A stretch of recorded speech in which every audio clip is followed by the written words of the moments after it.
Finally the wait is over. আজকে আমি share করব সেই হলুদের ভিডিও, যেটার জন্য আমি get ready with me shoot করেছি। এনিওয়েজ, আমরা হলুদে চলে গিয়েছি আর অনেক লেট করে গিয়েছি, তাই সবার আগে খেতে বসে গিয়েছি। আর হলুদটা ছিল আমার শ্বশুরবাড়ির দিক থেকে আমার ননদের। সো দীপুর কাজিনের হলুদ ছিল আর আমরা ইয়েলো পরেছিলাম। আর কাজিন ছিল আনিকা আপুর ব্রাইড, ওকে মাশাআল্লাহ অনেক কিউট লাগছিল। খাওয়া দাওয়ার পর আমার আর আনিকা আপুর বরে এত লেজি হয়ে গিয়েছে, আমরা বসে বসে প্রোগ্রামটা এনজয় করছিলাম আর কি।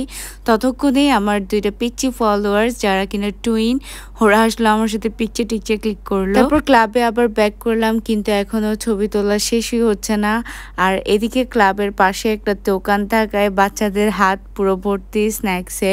সো আমরাও এটা করতাম ছোটবেলায়, বিয়েতে তেমন ইন্টারেস্ট থাকতো না, পাশের দোকানে স্ন্যাক্সে বেশি থাকতো। তোমাদের মধ্যে কে কে এমন ছিলে তা কমেন্ট করে জানাবে। তারপর আমরা সবাই বসে, এতগুলো মানুষ বসে ছবি টবি দেখছিলাম, ওরা কিভাবে পিকচার ক্লিক করছিল এই আর কি।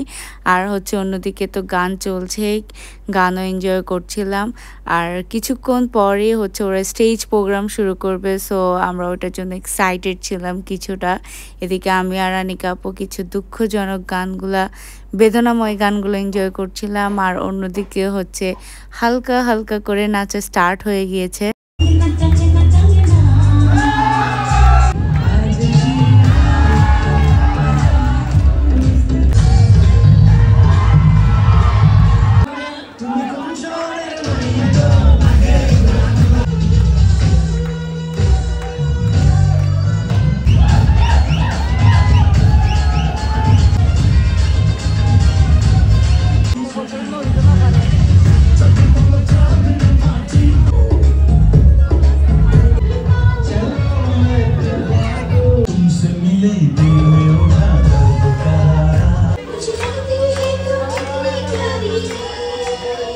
এদিকে প্রোগ্রাম এনজয় করতে করতে লোডশেডিং হয়ে গেল আর হালকা হালকা বৃষ্টিও হচ্ছিল। তো আমরা সবাই ক্লাবের বাইরে চলে এসে বসলাম, কারণ ক্লাবের ভেতরে অনেক গরম ছিল আর বউ ফটোশ্যুট করছিল। এনিওয়েজ, তারপর অনেকক্ষণ ওয়েট করার পরে কারেন্টটা আসলো আর আসার সাথে সাথে আবার নাচ গান শুরু। আমিও একটু নাচলাম আমার মামি শাশুড়ির সাথে।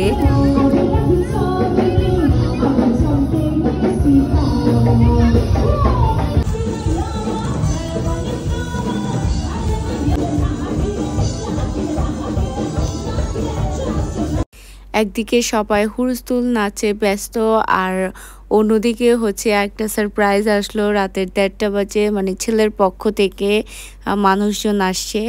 এটা সারপ্রাইজ ছিল, আর যদিও 2-1 জন জানতো, তারপরও এটা সারপ্রাইজ হিসেবে ধরা হয়। এনিওয়েজ, তারপর পরকে রিসিভ করা হলো আর ওরাও কিছু ছবি টবি তুললো। আর ততক্ষণে অনেক রাত হচ্ছিল, প্রায় 2:30টার দিকে।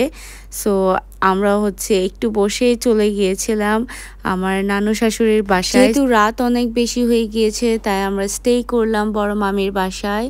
আর আমি আর আনিকা আপু অলওয়েজ তো একসাথেই থাকি। আর দেন সকালবেলায় ঘুমটুম গিয়ে আমার চোখ ফুলে গিয়েছে, আর আমি আমার ফেভারিট ইনসে স্যালিসাইলিক অ্যাসিড অ্যাকনে ক্লিনজিং ফোমটাও নিয়ে এসেছিলাম। এটা দিয়েই আমি আমার ফেস ক্লিন করতে ভালো লাগে আমার। এটা অনেক বেশি অ্যাফোর্ডেবল আর একদম বেস্ট বলতে পারো সব স্কিন টাইপের জন্য। যারা এটা অর্ডার করতে চাও অবশ্যই আমাকে তোমাদের নাম, ডিটেল অ্যান্ড অ্যাড্রেস দিয়ে দিবে, আর আমার পক্ষ থেকে তোমাদের জন্য ফ্রি ডেলিভারি থাকবে। এনিওয়েজ, তারপর আমরা সকালে ব্রেকফাস্ট করলাম আর করেই চলে গিয়ে মেজো মামির বাসায়। সো মেজো মামির বাসায় একদম পাশে, আমরা হেঁটে হেঁটেই চলে গিয়েছি। আর মামি অনেক সুন্দর করে লাঞ্চের প্রিপারেশন করেছে, অনেক কিছুই করে ফেলেছে। তারপর লাঞ্চ করে আমরা খেয়েছি পেয়ারা মাখা আর চা খেয়ে অনেকক্ষণ গল্প করে আমরা প্রায় 5টার দিকে বাসায় আসলাম। So that is it for today guys. আল্লাহ হাফেজ।